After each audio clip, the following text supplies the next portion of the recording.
Мамлекеттин акчасын кайтарган миллионер чиновниктердин тизмеси.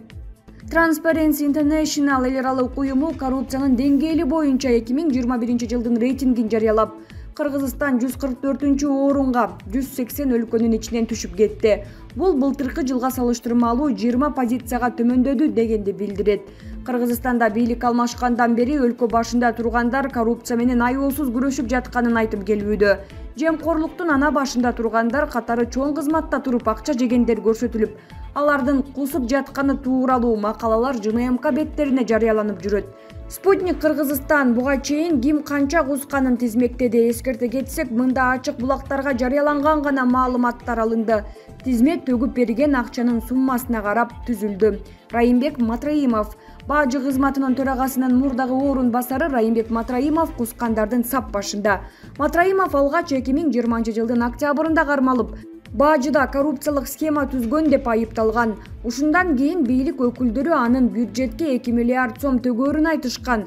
Кийинчерээк ал 1,4 миллиардын акчалай, калган 600 миллион сомуна бир соода борборун 9 батирин өткөрүп берген.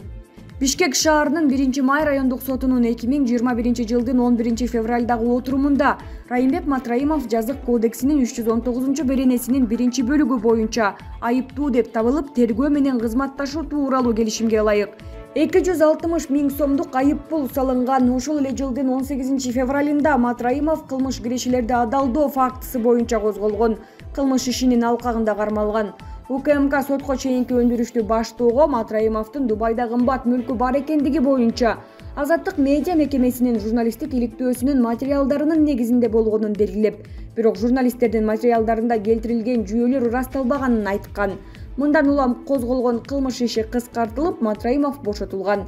Ошол эле учурда ал 20 миллион сомдук батирин мамлекетке өткөрүп берген. Кубанычбек Жумалиев 2021 жылдын башында Кубанычбек Жумалиев коррупцияга шектелип кармалып 2 айга камакка алынган. Ага карата мыйзамсыз баюу боюнча бир катар айыптар коюлган. Бир нече айдан кийин бюджетке 1 миллиард сом которгону маалымдалган. Азиз Суракматов, Бишкектин мурдагы мэри Азиз Суракматов мыйзамсыз баюу жана коррупцияга айыпталган. Ал тууганы менен биргеликте Борбор калаанын түштүк бөлүгүнүн эң кымбат аймагынан 15 гектар жерди жеке менчигине өткөрүп алганы айтылган.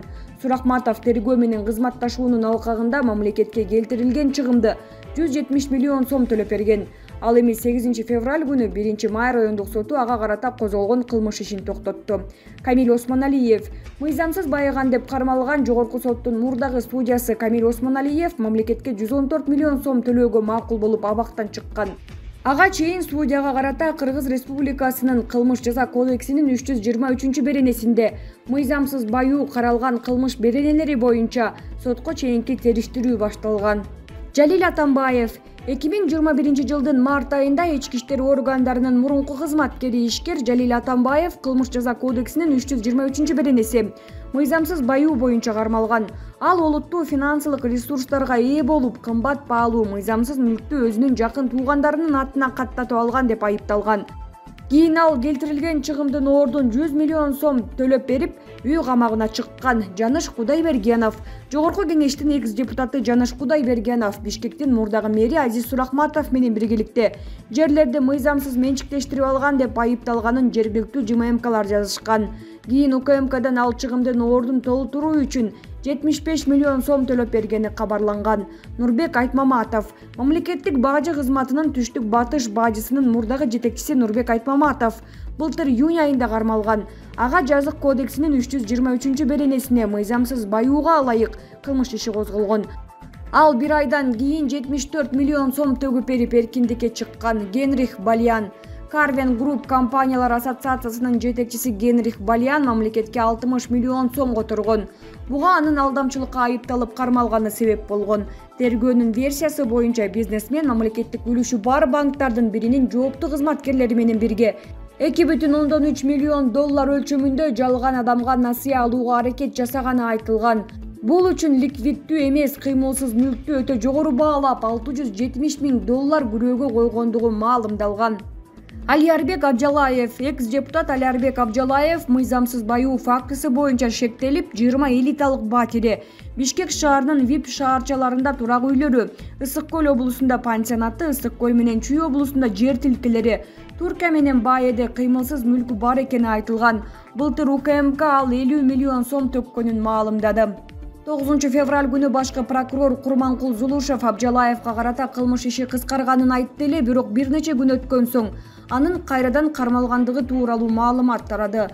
Бул ирет анын коррупцияга тиешеси жок экс-депутаттын үстүнөн арызды уулунун өнөктөшү жазган. Марат Аманкулов, Жогорку кеңештин экс-депутаты Марат Аманкулов кылмыш жаза кодексинин 323 беренеси мыйзамсыз баюу боюнча айыпталган. Кийин 50 миллион сом өлчөмүндөгү зыянды УКМКнын депозиттик эсебине которгон. Мухамбеткалый Абылгазиев. Мурдагы өкмөт башчы Мухамбеткалый Абылгазиев 2021 жылдын январында коррупция жана мыйзамсыз баюу фактысы боюнча айыпталып кармалган.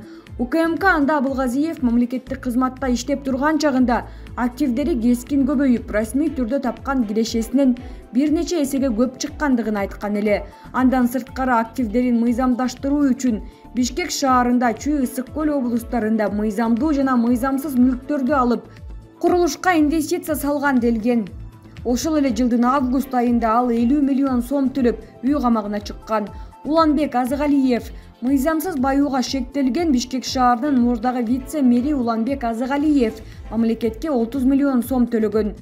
УКМК аны кызмат абалынан пайдаланып, материалдык киреше көрүү максатында жеке компанияларга көп кабаттуу үй куруу үчүн уруксаат кагаздарын мыйзамсыз бергендигин айткан. Мирлан Амантуров, дагы бир экс-вице-мэр Мирлан Амантуров ишенип берилген мүлктү менчиктеп, максатсыз колдонгон деп шектелип кармалган. Кийин ал 25 миллион сом төгүп бергени айтылган.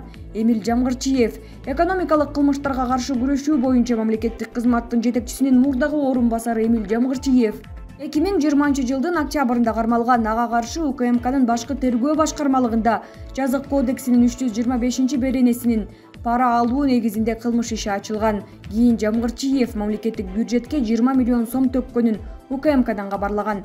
Бакир Таиров, Бишкектин 1 май райондук соту экономикалык кылмыштуулукка каршы күрөшүү кызматынын мурдагы төрагасы Бакир Таировду коррупцияга күнөлүү деп таап 265 миң сом айыпка жыккан. Ага чейин Тариев тергөө менен келишим түзүп 20 миллион сом чыгымды мамлекетке кайтарганы айтылган. Улукбек Өмүрзаков.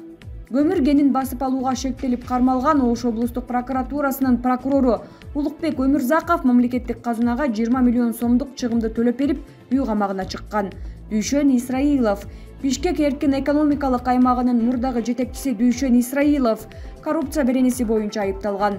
Тергөөнүн версиясы боюнча ал иштеп турганда ЭАде туруктуу коррупциялык схема түзүлгөн. Кийин ал 20 миллион сом төлөп берип, үй камагына чыгарылган. Нурлан Ражабалиев. Түштүк Батыш бажысынын мурдагы башчысы азыркы депутат Нурлан Ражабалиев 2021 жылдын башында коррупция беренеси менен күнөөлүү деп табылып, ага 260 миң сом айып салынган. Кийин ал тергөө менен кызматташып, дагы 12 миллион сом төгүп бергени айтылган. Учурда Ражабалиев Жогорку кеңештин депутаты. Бактияр Юнусов. Кыргыз темир жолу ишканасынын түштүк бөлүмүнүн мурунку жетекчиси Бактияр Юнусов Кыргыз Республикасынын жазык кодексинин 205 беренеси ишенип берилген мүлктү ыйгарып алуу же коротуу менен айыпталып, былтыркы жылдын январь айында келтирилген чыгымы катары 11,7 миллион сом төгүп берип, эркиндикке чыгарылган. 10 миллиондон төмөн төлөгөндөр. Чыгыш бажысынын мурдагы жетекчиси Абдывахап Боронбаев 8 миллион, Өзгөн райондук электр тармактары мекемесинин жетекчиси Артур Жусуев 5 миллион, Транспорт жана жол министрлигинин мурдагы статс катчысы Эрмек Мамыркалиев 2,5 миллион, Сабай айыл өкмөтүнүн мурдагы башчысы Мунарбек Сайпигинов 1,133 миллион, Ош шаардык спорт комитетинин мурдагы төрагасы Кылычбек Саркарбаев 1 миллион сыяктуулар дагы аркыл берене боюнча айыпталып, мамлекетке 10 миллион сомдон төмөн сумманы төгүп беришкен. Булак Спутник чекитке ийже.